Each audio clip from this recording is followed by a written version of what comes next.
I'm Scott Weatherly. Welcome to 20th Century Geek. One of the things I wanted to try with this show was attempt to do different styles of shows.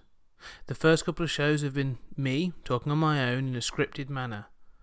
I also wanted to try some interviews and do some one-on-one discussions.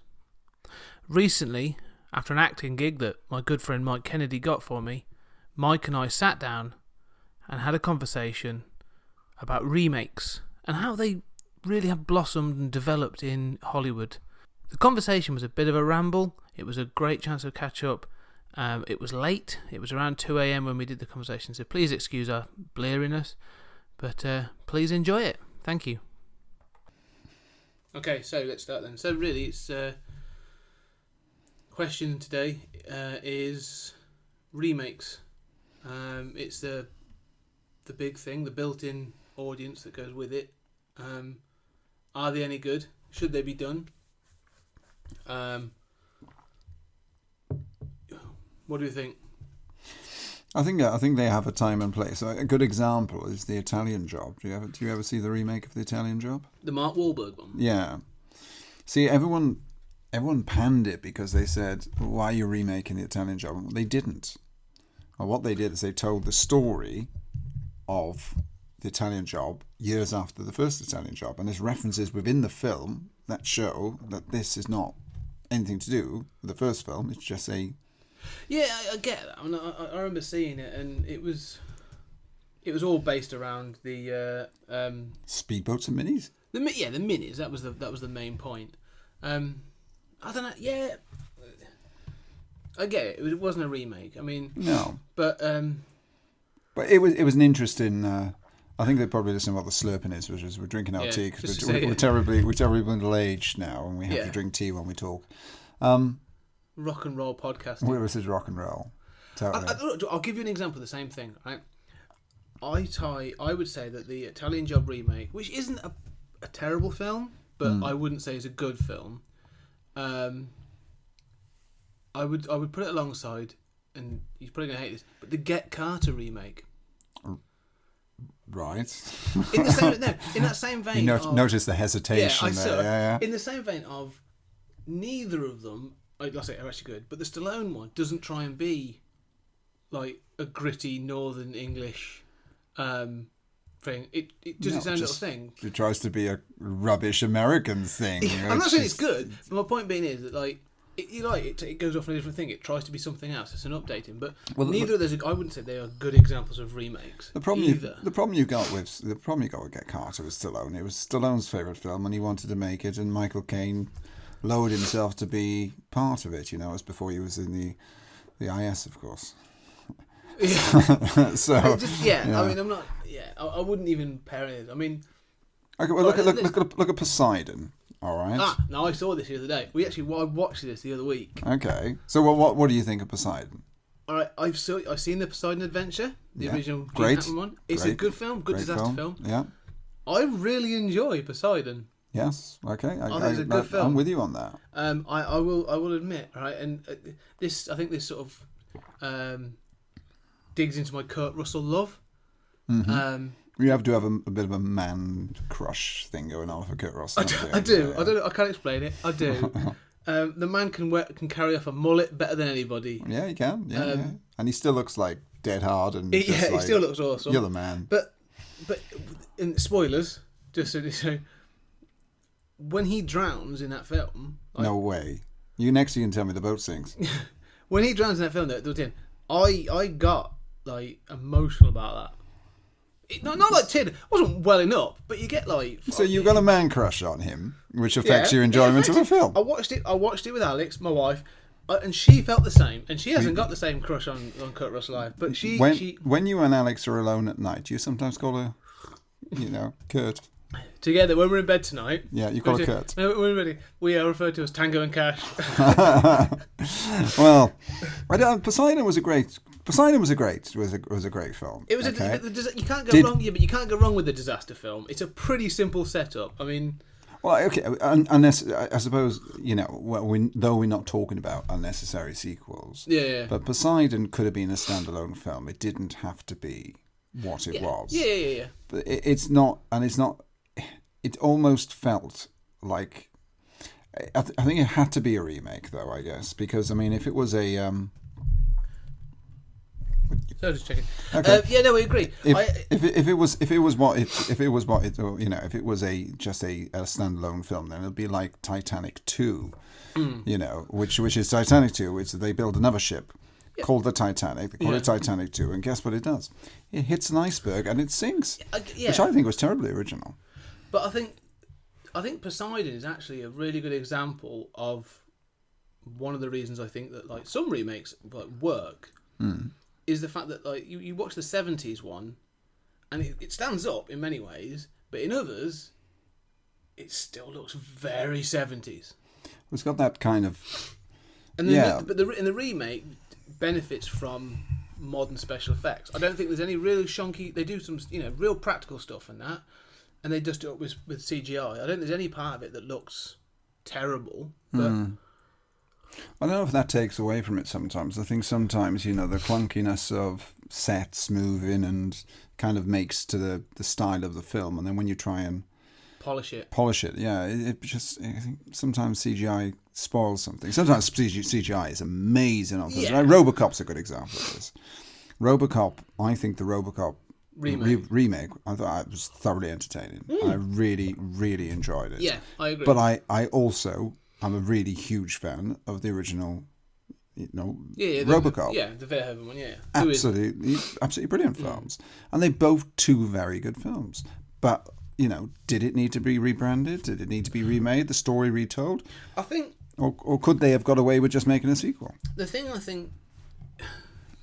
With the RoboCop remake, I mean, I think the thing with RoboCop is the original one being that it's a film of the 80s. That film was like, you know, it's a satire of that period.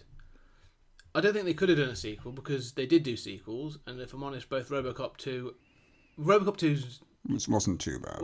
RoboCop 3 is just insane. It's horrendous. It has Japanese robot ninjas. It was two Japanese writers stuck in a hotel room, being locked in with their passports being taken off them and told, unless you come up with a film, then we're not letting you out. You're with this. Very good. Yeah. We'll edit that out. No one sue. I think, I mean, if you wanted to do a film similar to RoboCop in the 21st century, you've got to apply it to 21st century issues. And they tried to. I mean, they made it about... the robotics industry, and they put the whole thing in and around not being able to come into the country. It felt more modern. I think the thing that's lacking was it didn't have teeth. The themes were there, and I think that they wanted to do something and tell a story and actually make a statement, but they still were made. There was a mandate from the studios to make that PG-13 film. They want the widest possible audience. And in doing so, they shoot themselves in the foot. Yeah. And I think because RoboCop is an ultra-violent, over-the-top, almost cartoonish in its violence, I think there was a few more scary moments in the remake of RoboCop than it was in the original RoboCop. I mean, when they take off... They show him what's left for him, and all there is his lungs. Horrific. That's just like, oh my goodness, this is terrible. The single tear that rolls down Joel Kinnaman's face at that point, like... That's great. Oh. Yeah, great shot. But you still don't get, the melted person that gets run over by a truck, as you do in the first RoboCop, or, or Alex Murphy struggling to get up and then literally blowing his hand off. I mean, it was ridiculous. It was good shock value for a film, wasn't it? It was The excessive satire. The whole film, if you watch RoboCop, it's all about excess. Like, the whole film is all about excess. It's about the excess of capitalism. Like, we take someone that's injured, and what do? We make them a robot. And, they've got the all the adverts that run through the film and that sort of thing. And when they go for the gun, like, it's huge. It's a cannon. But there's an advert for it. The car, the SX 6000, it's called, with the dinosaur, and it's about being the best car. And so the whole film is about excess, very, very 80s. And I think it's almost a statement itself that the RoboCop remake has got no teeth. There's no excess in it at all because they're terrified of it. So if you watch it in that sense, it's almost a statement of our times. It's a failures film. I do like it. but it almost is a statement of our times in that sort of worry that we can't do something too much because we've got to get that target audience. They played it safe. 4 quadrants. Well, they played it safe. I think they did a really good job of it. I think it was a great film. All right, so let's say, what would you say was the best remake? And it doesn't have to be a modern remake. This can be remakes that you know exist, because it's been sphere. So, well, I'd say one thing that springs to mind immediately is Evil Dead. You mean the one that happened recently, 2014? I think it was a very good attempt at a classic horror film, and I think that it was a worthwhile slant on what it was and what it became, and they are 2 very good standalone films. I love. I mean, I have to admit, I actually really enjoyed the remake, the 2014 Evil Dead. I thought it was a really good film. And proper had me like squirming in my seat with uncomfortable horror. I mean, there's body horror in that proper like the. I'm not even say it because just even thinking about it makes me squirm. But the bit she licks the blade and it splits her tongue. I mean, oh God, it's awful. But what your wife gets up to in her spare time is up to her, But the film was good as well. It was. But the fact is about that film is that what the reboot of Evil Dead did is it took it back to what it should have been about in the first place. See, when I first saw Evil Dead for the first time, the first ever Evil Dead. Back in the 80s, it was on Betamax and it was gritty and grainy and it was scary. Even there's like the dodgy special effects looked scary. Well, still to this day, it's still scary, And then Evil Dead 2 obviously is much more comedic, and then Evil Dead 3 is just insanely silly, because of Bruce Campbell's comic delivery. It's fantastic, And they're all good in their individual way. They're all 3 very different films. Absolutely, but I mean, I think that the reboot of Evil Dead brought it back to basics and brought it back to what it should be. It was a good horror film. Absolutely. I'm not a fan of the current trend of horror. I'm not a fan of Insidious. I don't like Conjuring. I don't like those sorts of ones. I'm not a huge fan. Annabelle was terrible. I'm not a fan of those. Haunting horror. I do like haunting horror films, but I just don't know. I actually preferred Paranormal Activity. I actually thought they were quite good. Haven't seen the latest one. I'd have to say I agree. I agree with what you're saying. I mean, I think if we're talking about modern remakes that have happened recently, I don't know. I always, when I think of like remakes that have really stuck with me, that I've seen both the original stuff, weirdly, The Fly. Okay, yeah. Jeff Goldblum. That was obviously a remake of the 50s. Is it Vincent Price in the original? I believe it is. Yeah, Vincent Price in the original. So it may or may not be. So it's a great film. It is. Yeah, great. Yeah, both of them are great films. Vincent Price ones as well. That to me is. Both of them had a representation of their time. So the first Fly was, I think, it was the 50s. You get the sci-fi horror of that, very fitting for the time. It probably quite scary and thing at the time. I think the bit where the wife comes in and pulls the sheet off his head, and it's really got a big fly head and a fly hand and all that kind of shit. Probably pretty effective in the 50s. The Jeff Goldblum one in the 80s. Cronenberg, you actually get proper Cronenberg body horror. I mean, him the bits where his body are falling off and it's all falling apart and then eventually becomes a fly. It's horrific. It's an amazing film. It's fantastic. If that was to be remade now, it would probably lose all its teeth. So is it a statement of the time that actually there were remakes made? Because The Thing, which is probably one of my favourite films, is a remake of The Thing from Another World. It's been remade, isn't it? Well, again, that's a really good example because you get The Thing from Another World, which is the 50s one, which probably I haven't seen, so I can't state. Yeah, but it's a classic B movie, basically. Yeah. I love the Kurt Russell thing. Comes up again. Yeah, Kurt Russell. Kurt Russell again, with a beard this time. Oh, there we go. He's a bear. No, it's just weird. Do you prefer your Kurt with a beard or without? As long as there's a mullet. But again, that's a really good film. Yeah. They then did a more modern version. I think 2012. I don't know. Well, a bit earlier, I think. Yeah, but although it wasn't totally a remake. It was supposed to be a sort of a semi prequel to the 1982 thing. But again, it just felt hollow because it felt unnecessary. Unnecessary, absolutely, completely unnecessary. I think it does do that. Is that when does a film become unnecessary? A good example of this, again on the same genre, of course, is Nightmare on Elm Street. I will argue that point because I really quite when they was going through this thing of there was the spate of slasher remakes. I didn't like the Freddy. I didn't like the Voorhees one. I didn't like the Friday the 13th. Wow, really? I'd see. I differ with you on that one. I've never really been a Voorhees fan. I think Oh, Jason's okay. great, but That's fair enough. it was fine. But I thought they did a very good remake of the Friday the 13th because again, it's about bringing it back to what it was. You know, it lost its way in. But Freddy definitely. But Freddy lost its way. I mean, oh yeah, totally. The first three. All right, no, I love the first one. Second one's all right. I love the third one, and then, but after that, Freddy becomes a bit of a joke. Freddy, you watch the films then to see how Freddy is going to kill. Yeah, how much more creative ways he's going to come up to do it. It's not about the fear, you know. Yeah, I think 1, 3, and 4 were pretty decent, and then after that it's a bit mad, you know. But then they bring it back, and you get Jackie Earle Haley playing Freddy as a proper messed up paedophile. I thought he was really good. I thought he was proper. He took it back to being scary. I'll agree with you. He was a good Freddy Krueger.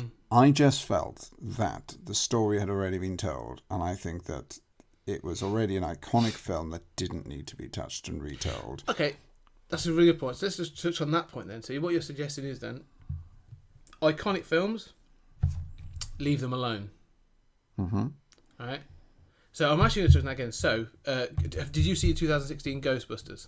Yes, I did, yeah. Thoughts? Because we haven't actually discussed this actually yet. No, we haven't actually. No, we've both gone and saw it and said we'll talk about it at some stage. What did you think of the 2016 Ghostbusters? I thought it was an interesting story. It's almost like Earth 2. I felt exactly the same. You know, it's like, you know, the other films don't exist. It's not a sequel. It's not a prequel. This is a complete reboot. This was This is Ghostbusters, but with girls. You know, and I liked it. I thought they were rather good. You know, and I felt this was one of the first remakes. I really enjoyed it. I laughed. I must admit, I'm not a huge Kristen Wiig fan, but in this I thought she was good. I like just Miss McCarthy and the others. I like Kristen Wiig for other reasons. I know you do, yeah. I mean, but I thought it was good. But the reason I say, you know, there's no reason to remake these, or the story's been told. I hadn't. When I watched it, I thought this story hasn't been told. Okay. This is what I mean. This was like, you know, where I've said about the others felt like a hollow remake because they're like you said, probably it's because they're retreading old territory. Well, they use the same characters. That's the problem. Oh no, I don't think they did. I didn't think they were mirrored characters. No. I don't mean Ghostbusters. I mean in Alice. You look at the Elm Street. Go back to the Elm Street thing. You know, it's like it's Freddy Krueger. It's the screamy teenage girl. It's the boyfriend that's inevitably going to be to play the Johnny Depp, you know, sucked into a bed character. So they don't just remake the film; they retread the characters. Yeah, remake the essence of what these characters are in these films. What Ghostbusters did is Ghostbusters said, right, we've had that tale. Now we're going to create another tale with new characters. And yeah, okay, there was 4 of them, and one of them was black. Well, that's immaterial, you know. Yeah. The fact is that they all had individuality, and they all had their. I never felt any of them were. This is what I'm saying. I never felt that any of those characters were a rebranding of previous characters. They all felt like their own characters. Yeah, I agree. Yeah. I thought going in like there was going to be an Egon and a Pete and da. There wasn't. They were own characters, and that's when I came out of it. I really did feel like that was, like you say, a story that not needed to be told, because I think, you know, but it worked. And actually, as a 21st century remake, I actually think it was one of the more successful remakes. Yeah. I pre-ordered the DVD, the Blu-ray. I really enjoyed it. We are, hang on. Hold the phone. But we are talking to someone here that actually bought Batman vs Superman on Blu-ray. Ultimate Edition. And then, even though, and I got to say this, the person who complained the most about Batman vs Superman when you went to see it in the cinema was you. And then you decided to buy the extended version and actually watch an extra half hour. So was it 3 hours? 3.5 hours? It's 3 hours long. It's an extra 30-something minutes. Yeah. All right. It's a bit, all right. I think even, that's another podcast. It's a completely different, that's a completely different show. But you've ordered the DVD. You've ordered the Blu-ray, which is grand, which is great. But it was a very entertaining film. And I think they've done themselves proud. And I think it was a good example. But it wasn't a remake of an iconic classic. It was a reboot.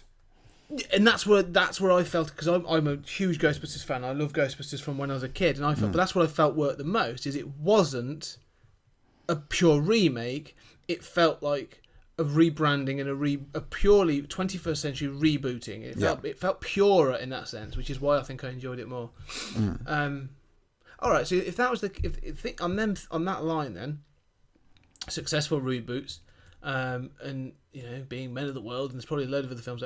What films would you think could be or would benefit from a remake, a 21st century remake? Because we see. Because if you look at like what films have come out, this year I think has been a bit of a disappointment. Summer 16 has been a bit of a disappointment. Yeah, it's not been a good year for films. No, and I think there's a couple of remakes still to come. like The Magnificent Seven is coming out at the end of September. That looks interesting. And I think it looks quite interesting. Yeah. Denzel. I don't think Denzel really does bad films. Is Kurt Russell in that? He's not. No, he was in Hateful Eight. He's in Fast 8. He's going to be in Fast 8 next year. Is he? He is. He's back for Fast and Furious films. Haven't seen Hateful 8 yet. Has he got an injunction on you yet? No, it's weird. Do you know what?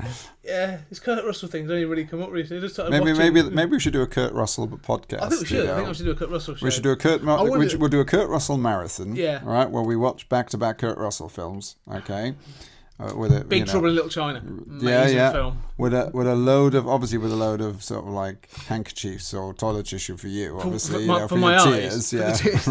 and then we'll do a podcast based on the Kurt Russell. We'll think about that. Yeah. But so what films though do you think would be? Because I've got in my head like there's films that I think would benefit and would warrant a 21st century remake. The one I'd like to see most is Monster Squad. Yep, we talked about this. Yeah, they keep trying to revamp the Universal monsters. I'd love to see them do that. I think do some practical effects, bring back the monsters. Because that's the other thing. I think one of the things from my childhood in particular. Growing up in the 80s, there's a load of kids' films that were almost like they were your sort of like stepping stones into more mature genres, like horror and stuff. You can start with Goonies, which is your sort of like your entrance way to adventure. Never should be remade. Never should be remade. No, ever. I agree. I love that film. Yeah. But then you also get like Monster Squad, Gremlins. I think it's Ghostbusters. The films that were predominantly aimed at kids, but weren't afraid to actually have a bit risque, really. They had a bit of scare in them. They had a bit of horror in them. Swear to God, I watched Gremlins probably the first time. It was 84, I think, Gremlins. Yeah, 84, 85. So I must have watched it a couple of years later. I remember watching it and being terrified, like proper really scared that Gremlins were going to come and get me, and then still wanting to watch it like days later. They're just great. They lead you into horror films. I just don't think that exists anymore. Do you know that they're making a remake of Big Trouble in Little China? They keep talking about it, don't they? Yeah, I've seen Dwayne "The Rock" Johnson as the Kurt Russell character. The Rock's in everything. The Rock's going to appear in everything. Well, he's going to be good whatever he's in. Yeah, that's the thing. It's just like, oh damn you! I don't want to watch this film, but I like you. I will. He's doing Jumanji. The remake. It's not a remake. No, it's a direct sequel. Yeah, it's a sequel to Jumanji. To Jumanji. Right. So that'll be interesting. I don't know how it's going to work. Yeah, Jumanji.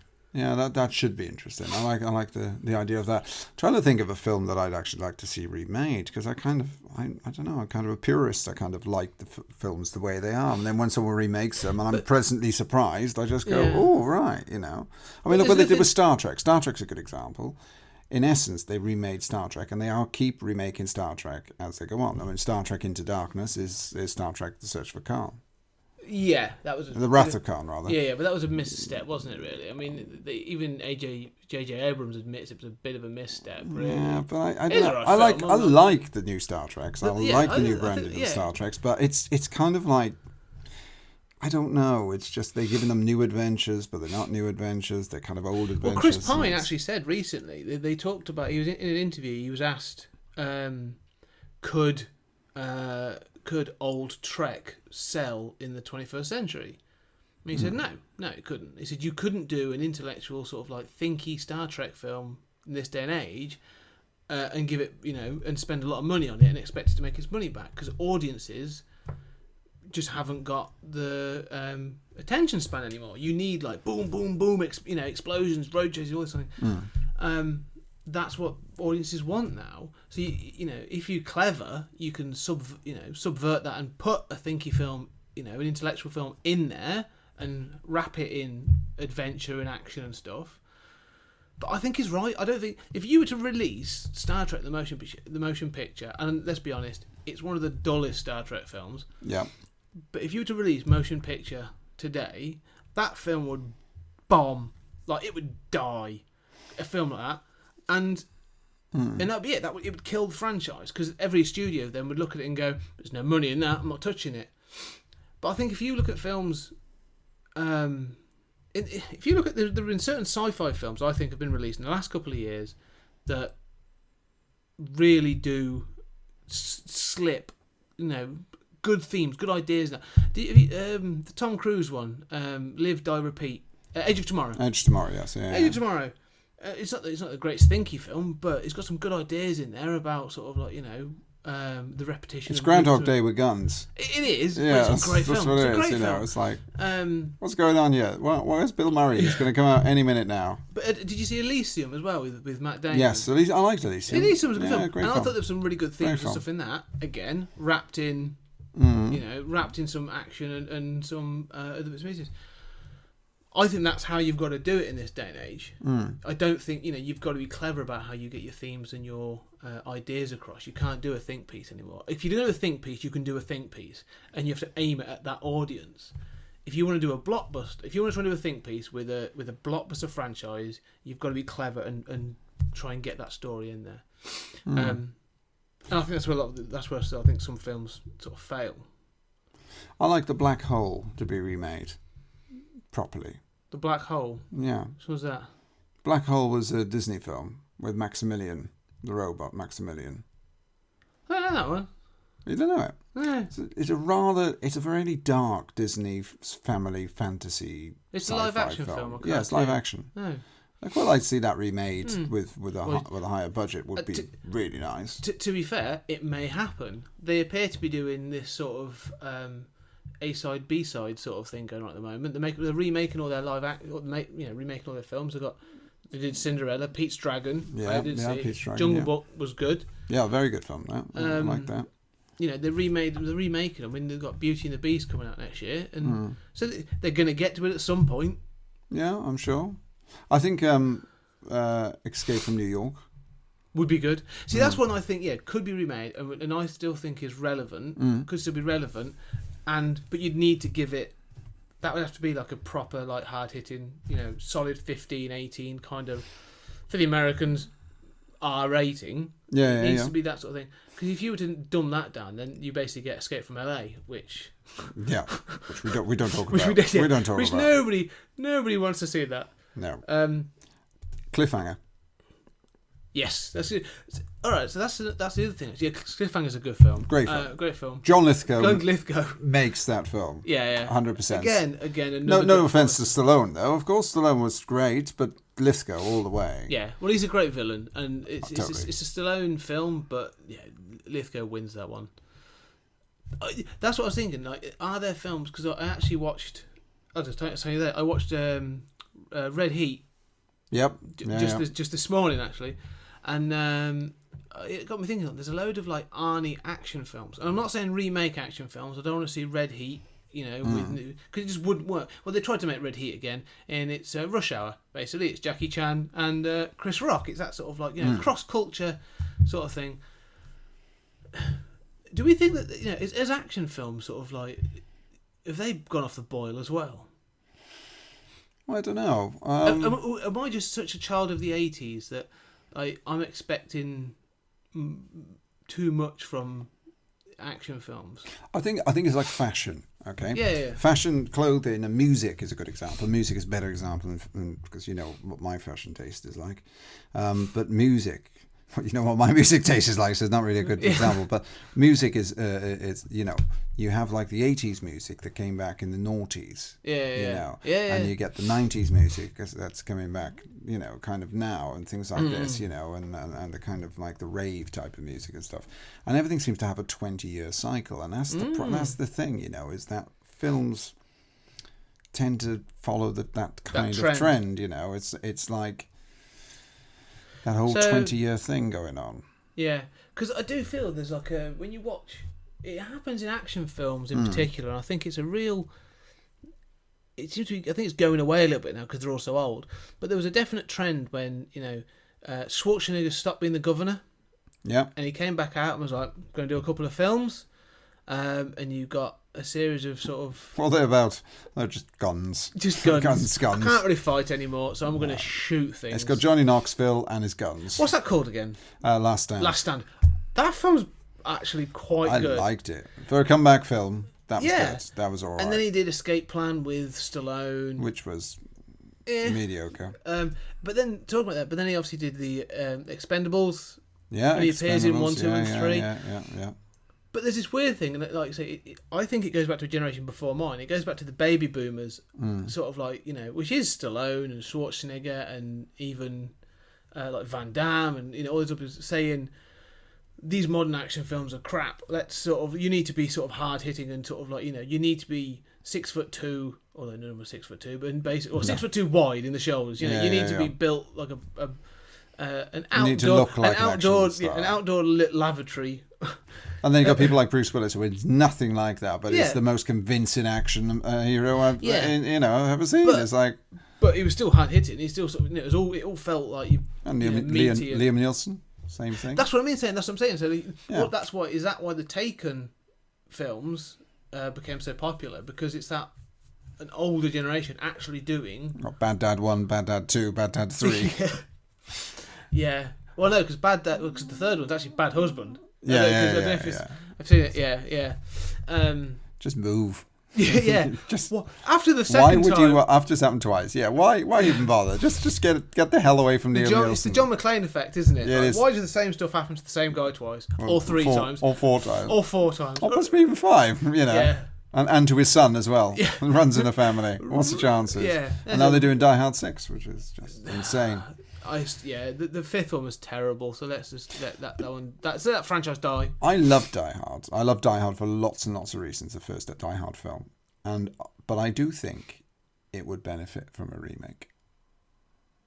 Okay, yeah, all right. So who would you think you could do a modern take on Die Hard? I think you could do Die Hard on a more grander scale. But haven't they done that? Because if you think about all, I tell you what, right? Let me put it this way: Under Siege, right, with Steven Seagal. I'm just a cook. Yeah, Die Hard on a boat. Die Hard on a boat, right? It is, isn't it? That's what happened. All of a sudden, it's like, and then there's like Sudden Impact, which is Jean-Claude Van Damme. Die Hard on a plane, isn't it? No, that's Die Hard in a hockey rink. But hasn't Sudden Impact actually got? Jean-Claude Van Damme. So that all Executive Decision. Which happens to have Kurt Russell in it, who dies. I know. Yeah, spoiler alert. But so they've technically they haven't remade Die Hard because apart from Die Hard 2, but they did. They've done it in every way. They've gone, where can we put Die Hard? Die Hard in a. Have you seen Olympus Has Fallen? Yeah. Oh my word! Yes, yeah. With Gerard Butler. Unfortunately, yes. I've endured. Have you seen London Has Fallen? No. Have you not? No. I'm going to have a confession now. Yeah. It's confession time. I really enjoy both those films. Wow. Because what you have is. I'm going home now. What you have is. Yeah. London is Die Hard in the White House. Yeah, you do have Die Hard in the White House. And then you have. Basically, they redo Die Hard 3 in London. No, I couldn't. I really. You have to watch them. I have them both on Blu-ray.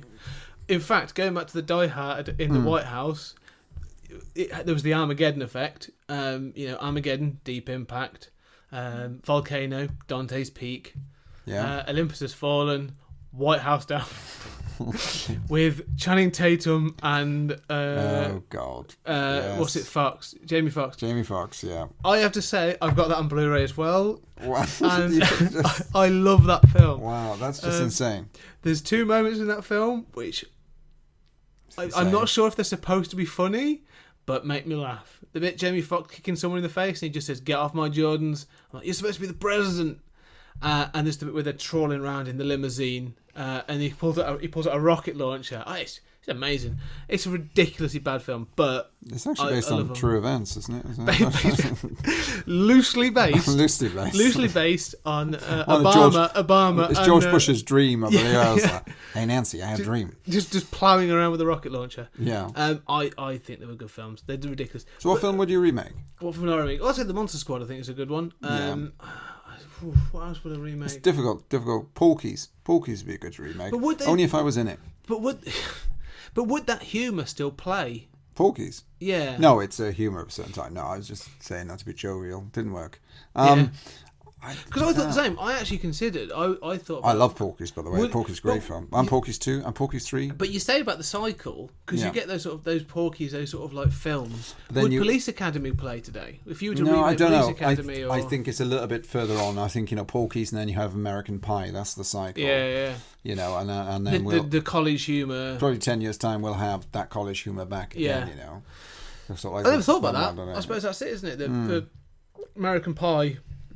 Is the redo? Is that Porky's? No, totally. Rebrand. Yeah, it's sex comedy, basically, isn't it? Yeah. That's what it's all about. All right. So what else would I remake? Well, we've definitely decided we wouldn't touch Goonies. Yeah. That's never going to happen. I don't think. It's difficult to really. See, I'm a horror fan, so if it was up to me, personally, I would remake The Exorcist. Seriously? I would remake it. Yeah.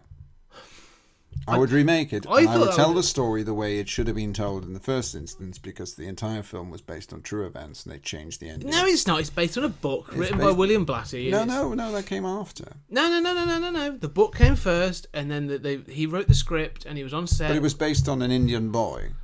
It was based on lots of alleged exorcisms and stuff. I've got him with me. You've got him with you in a box. Yeah. Let me out. It was. There's lots of stories that it was based on true things and that. But I don't know. I wouldn't. You could do an exorcism. But this is the thing. I wouldn't do The Exorcist because The Exorcist is a very specific story.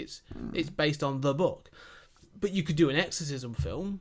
You could do a good exorcism film. The problem is that every exorcism film that comes out is compared to The Exorcist, and it's just like it's ruined it. So what I would do, I'd make There's been a girth of them as well, an absolute fucking tidal wave of those that they sort of lost their edge a little bit as well.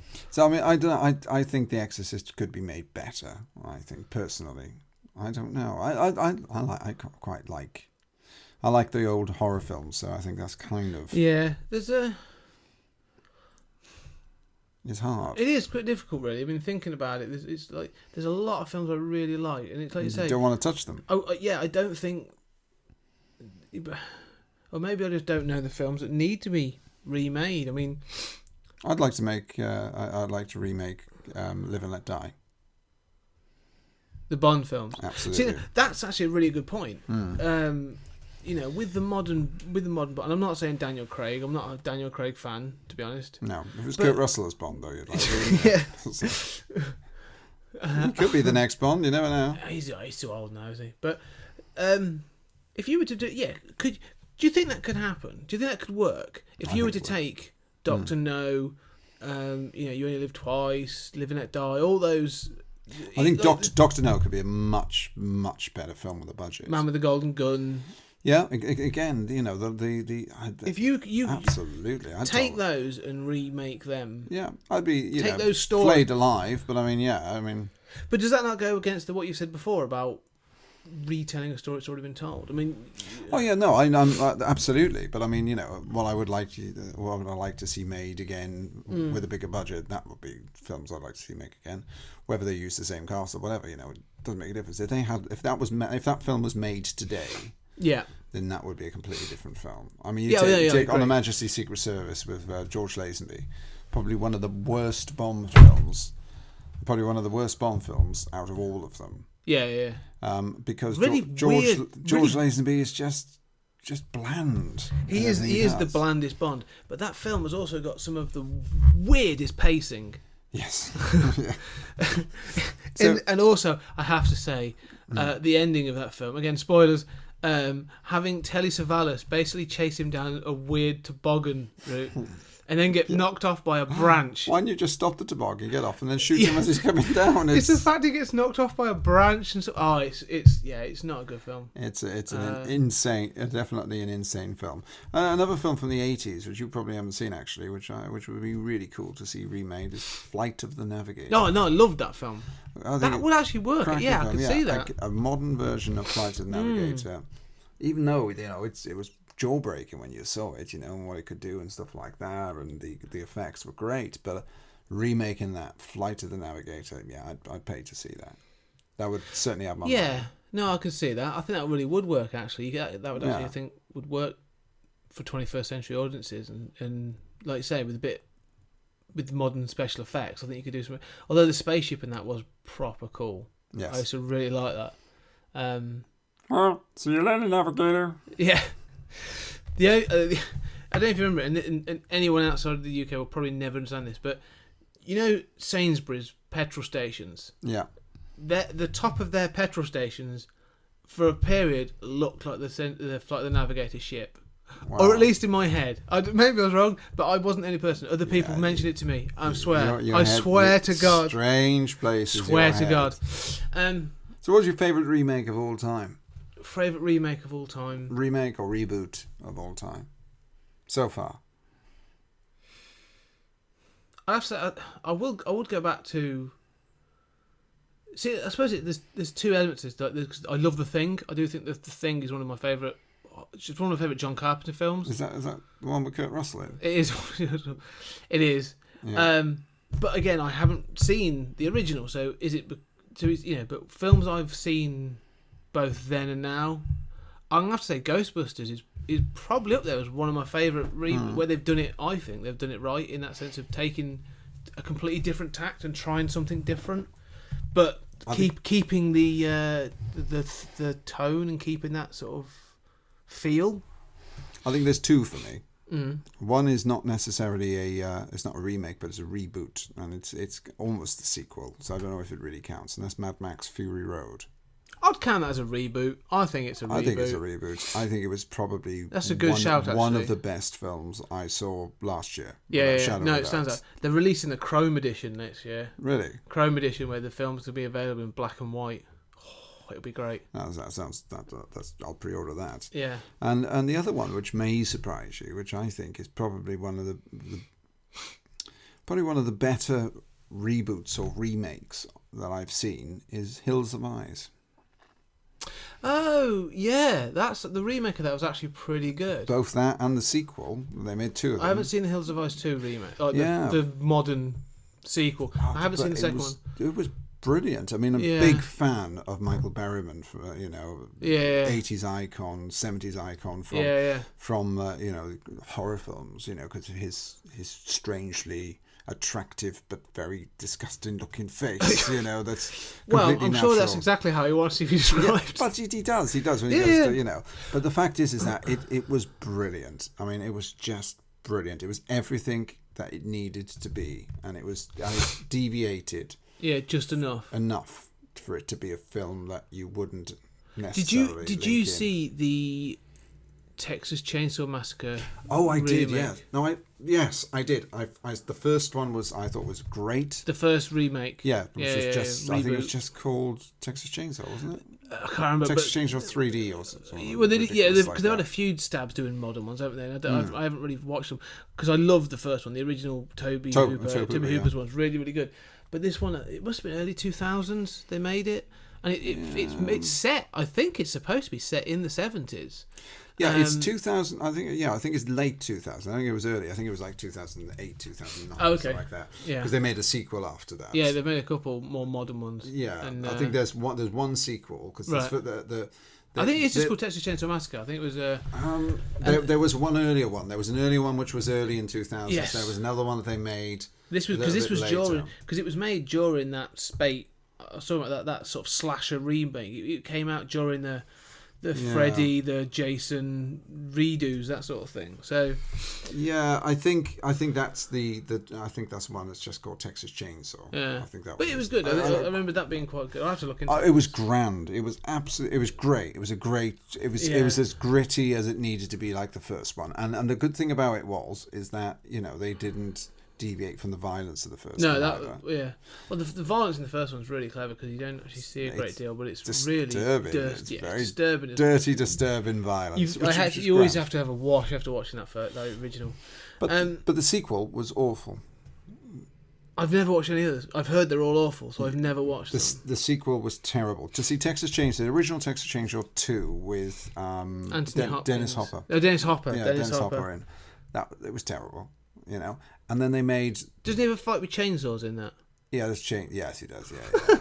Amazing. It was terrible. But then the sequel to the remake that they made was also terrible because Leatherface technically becomes a good guy, and it's kind of a little bit weird.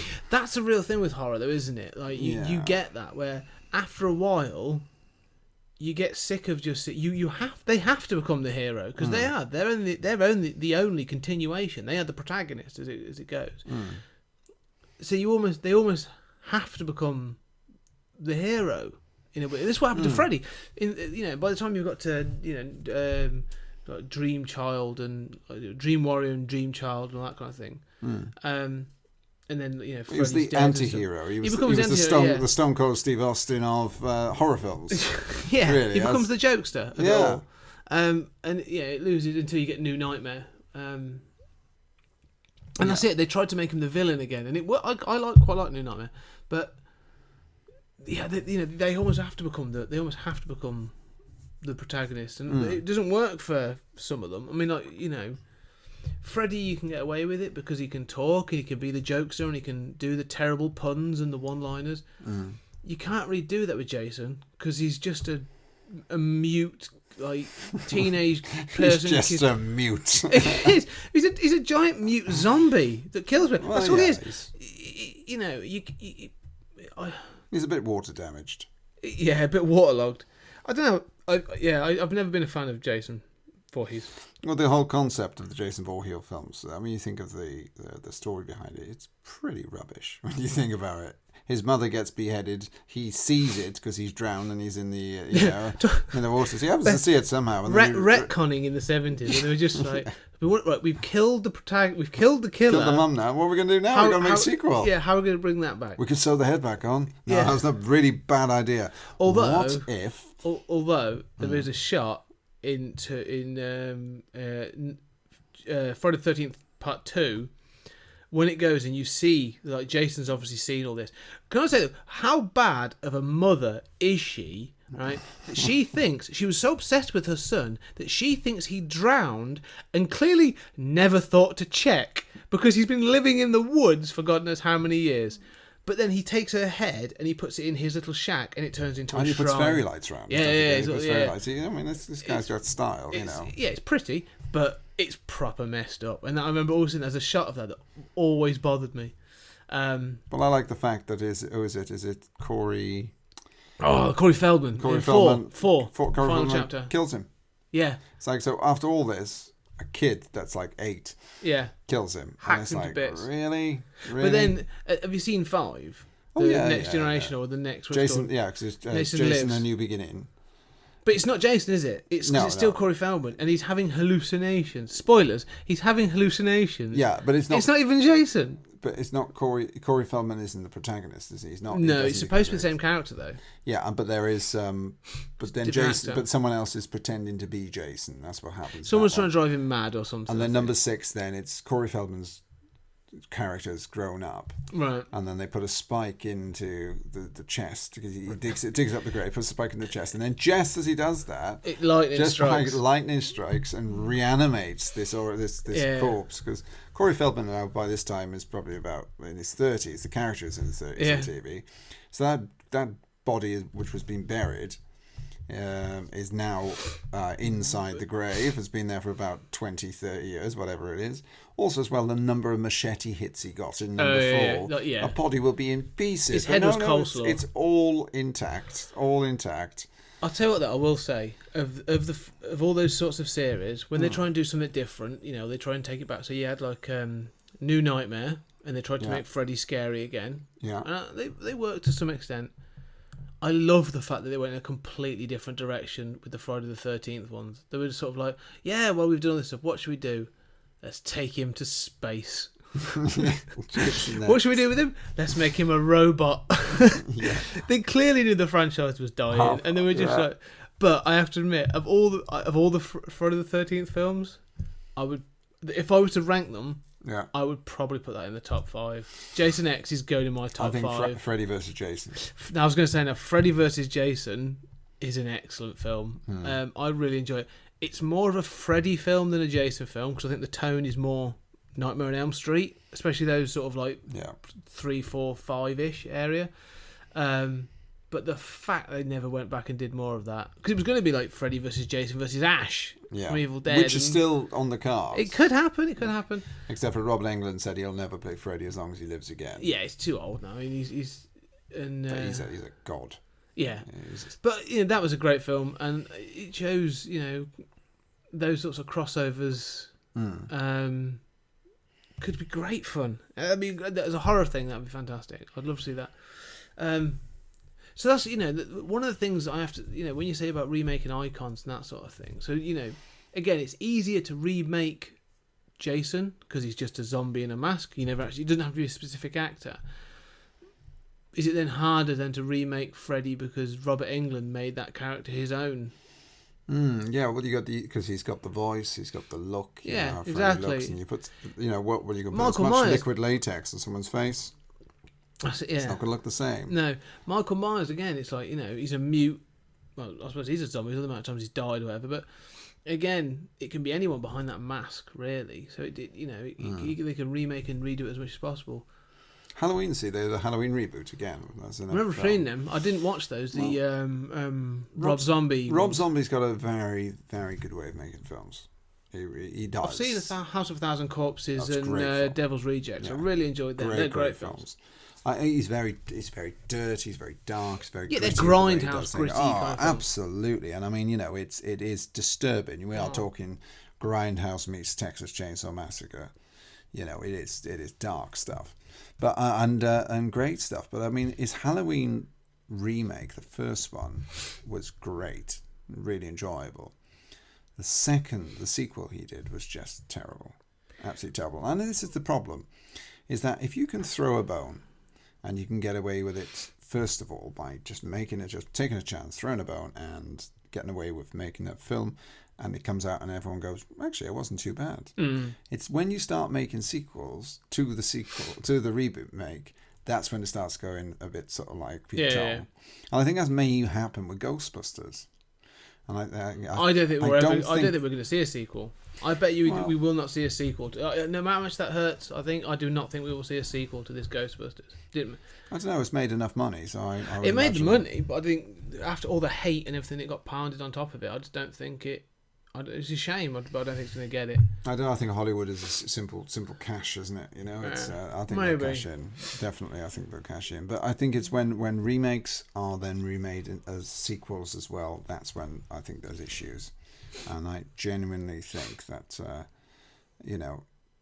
certain films need to be remade or should be remade. A Great Escape, going back even further. The Great Escape would be great. Look at what they're doing with Magnificent Seven. Yeah. The first Magnificent Seven, there's nothing wrong with the film. Great film. Yeah. However, this one looks brilliant. It does. It looks a lot of fun. They've thrown money at it. They've got the resources now to make it more true to history. It's not going to be true to history. It's going to be an action film. No, it's more. There is going to be more historical accuracy in this film, because they're able to get the things that would have been around then, in that sense. From a scenic, yes, from an action standpoint now, there's going to be ridiculously over the top, but that's sometimes a good thing, Yeah, I'm not saying that. I think I agree. I think it will be a good thing. I thought, the film you say about special effects and stuff. I don't know whether Short Circuit.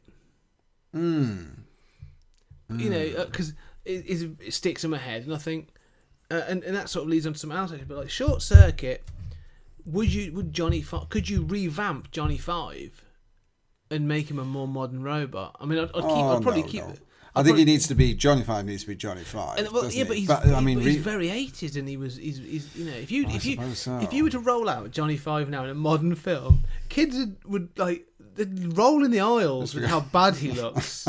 Yeah, they would. My 7-year-old would go, what's this? Yeah, what's this crap you got on TV? You've got BB-8 rolling around, laughing at it, and then you've got Johnny Five that rolls up. No, it wouldn't work. You'd need to revamp Johnny Five. It would have to be something like BB-8, wouldn't it? Yeah, something like that. It needs. Yeah, I mean, BB-8 is a really good example of taking an old concept and making it modern, and you know, rolling with it. I think is rolling with it. Yeah, that's a pretty good. What thing. about Gremlins then? Should they remake Gremlins? Yeah, I think that is. I think that would work. And again, I think great film. Talking about horror and stuff. Yeah. I think I'm one of the few people that quite enjoys the sequel. I quite like New Batch. Yeah, New Batch is good. New Batch is completely there for the humour, though, isn't it? It's a cartoon. It's a comedy film. It's a cartoon. Yeah. It's a Looney Tunes cartoon with Hulk Hogan. To have Hulk Hogan actually break the fourth wall in the film. Is amazing.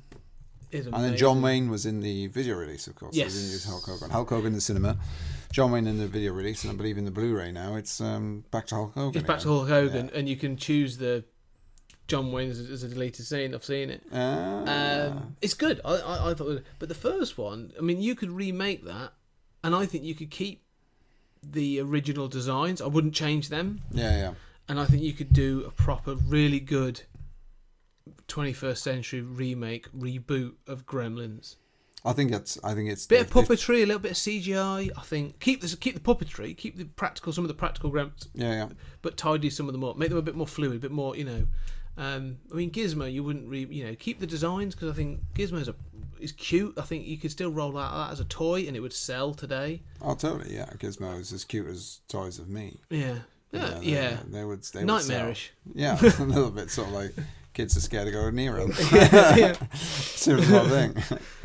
But I don't know. I mean, you know, it's a grey area, I think, isn't it? I mean, Gremlins. Would another film of Gremlins actually take away anything from the original? I don't think it would. I think that's a really crappy argument. I hate that when I see people do that. They go, "Oh, this remake has ruined my childhood. It's ruined the original film." Oh yeah, that's just is nonsense. Ridiculous. Come up with another argument than that. I hate that argument. I think it's ridiculous. However, I would say I can understand people. Because that's looking back retrospectively. So it's never going to change. There's all these people that say it's ruined Ghostbusters is rubbish. I mean, I think people's point. I think it's just the way they put their point across. But I mean, I think that people's point is: does it take away from the franchise? That's what I was going to say. I agree. Does it hurt the franchise? Yeah, that's what they're trying to say. Yeah, because the franchise is that if it hurts the franchise, but most of them can't even spell franchise. No, so probably not. You know. But I'm saying I can see that if it hurts the franchise, then you are damaging the potential for better films and good films in the future. And I think that's where the fear lies. If you make a bad film, then you're not going to get any more films. If you make a good film, then you're probably going to get more stuff, and I think that's what people want. One thing that struck me today, and I actually meant to mention this, and I don't know how long we've got left actually, but still. We'll start wrapping up soon, I think. Cool. Yeah. Well, it's as you was reading your comics today, sat there in your underwear, looking out the window. The only way I read my comics. You know, looking out the window. At Kurt Russell, was Howard the Duck. Yes. I think they should take Howard the Duck back, and they should release Howard the Duck the way it should be released. I have to say, the current run, it's only got one issue left in the current run, but the current run of Howard the Duck has been really good fun. The two guys that are doing it are fantastic. The art's great, everything. But the film, I mean, they own the rights now. The rights have gone back to Marvel because he appears at the end of Guardians of the Galaxy. If you watch the end of the credits, after the credits, they do the little stingers in that thing. Yeah. The collector, Benicio del Toro's there, and he's moaning because they've blown up all his collection. And he turns around and Howard the Duck sat there. He's like, "What?" Oh yes, yeah. I remember that. Yes, Yeah. of course. Yes, I don't forget that. So they've got the potential. I mean, if you go back to the original film, the 80s film, I still think it doesn't hold up, but it's quite good. It's silly. It's a bit daft. It has incest. It has suggested incest in it, which I find a little weird. Yeah, and she's quite hot as well, isn't she? She's like, yes, I can't remember Bev. Oh, God, what's her name? Leah Thompson. Leah Thompson. She's sleeping with a duck. It's like she basically suggests you really? sleep with a duck. Yeah. And she rubs his head and all his feathers go off on his head and stuff. It's very suggestive. But you know what? It was the 80s. You could do that kind of thing. Quack foo. What I would say is though, I agree. I think actually Howard the Duck, it could be a departure in the Marvel universe. Yeah. That is something very different, a different perspective on it. And I think I could think it could be a really, really good film. I think it'd be fantastic. But that'd be a good one. I think that'd be really interesting. Okay, yeah, I think that was a good discussion. I think we should meet up. We should do again. I think the next one. The next thing we'll talk about is actually we've talked about the Friday Night Wars, an Attitude Era. Monday Night Wars. The Monday Night Wars. you was watching it on there. I just want to make people know it's actually 2 a.m. And it's been a really long day. So any errors, we're just very tired. We've just been sort of like we've just come off an action killing gig, people. So yeah, but thank you very much. We'll do this again soon. And that was a conversation between me and Mike Kennedy. Again, appreciate it was quite late. In fact, it was very early when we had the conversation. I also want to rectify one point. When I said incest, I meant bestiality. A weird sticking point to rectify, I know. But I think there's going to be some more conversations between Mike and I, especially in the lead up to Halloween. So, thank you for listening. This has been 20th Century Geek, and I hope to see you next time.